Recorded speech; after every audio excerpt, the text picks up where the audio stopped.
देवरिया के रुद्रपुर कोतवाली के फतेहपुर गांव में 10 बीघा जमीन विवाद के मामले में सत्यप्रकाश दुबे के परिवार समेत कुल 6 लोगों के मारे जाने के बाद हालात अभी भी तनावपूर्ण हैं, जबकि लोगों में इस घटना को लेकर नाराजगी बनी हुई है।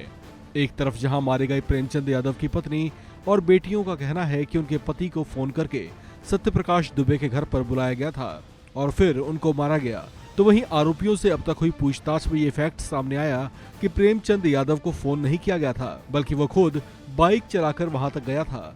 हालांकि इसमें सच्चाई क्या है वो मामले की छानबीन पूरी होने के बाद ही पुख्ता हो पाएगा, लेकिन जमीन से जुड़े इस विवाद और प्रेमचंद यादव के मकान की नपाई के बाद राजस्व विभाग की ओर से इस बात की पुष्टि कर दिए जाने के बाद कि उसका मकान अवैध रूप से कब्जाई गई सरकारी जमीन पर बना है, उत्तर प्रदेश के मुख्यमंत्री योगी आदित्यनाथ ने भी सख्ती दिखाई है। उन्होंने उच्च अधिकारियों की बुलाई गई एक बैठक में ये स्पष्ट किया कि प्रदेश में किसी भी तरह से भूमाफिया को पनपने नहीं दिया जाएगा। सीएम योगी आदित्यनाथ ने साफ कह दिया है कि राजस्व विवादों में तारीख पर तारीख की प्रवृत्ति स्वीकार नहीं होगी।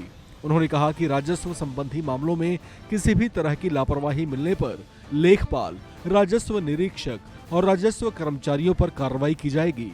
इसे सीएम योगी की चेतावनी के तौर पर देखा जा रहा है। दरअसल देवरिया कांड में मारे गए दूसरे पक्ष के प्रेमचंद यादव, जिनकी मौत का प्रतिशोध लेने के लिए सत्यप्रकाश दुबे के परिवार के बच्चों समेत कुल 5 लोगों को खत्म कर दिया था, उसे लेकर चर्चा है कि वो पूर्व पंचायत सदस्य रह चुके हैं, जबकि उन पर जमीनों के अवैध कब्जों के भी आरोप लगते रहे हैं। यहाँ तक कि उनके मकान को लेकर भी उनके जीते जी कई आरोप लगे थे, लेकिन उसकी दबंग छवि के कारण लोग खुलकर बोलते नहीं थे।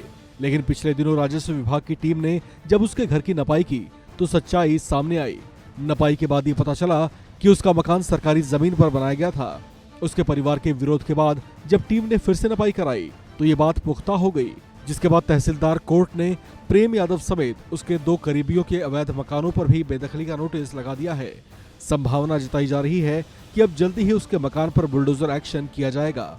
इस तरह के आरोपों के बीच प्रेमचंद यादव के परिवार के वकील गोपीनाथ ने बताया कि इन पर खलिहान और वन विभाग की जमीन कब्जाने का आरोप है, जिसके खिलाफ वे आपत्ति प्रस्तुत करेंगे और अपने पक्ष में साक्ष्य भी पेश करेंगे।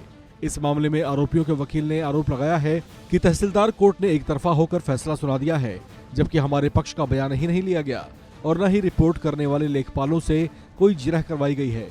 उन्होंने कहा कि जरूरत पड़ी तो वे ऊपरी अदालत तक इस पूरे मामले को लेकर जाएंगे। उनके इस तरह के आरोपों पर सरकारी वकील ने कहा कि जांच पूरी निष्पक्षता से की गई है और इस बात की तसल्ली के लिए 2 बार नपाई भी करवाई गई थी। इस खबर में फिलहाल इतना ही। बाकी अपडेट्स के लिए आप बने रहिए वन इंडिया हिंदी के साथ।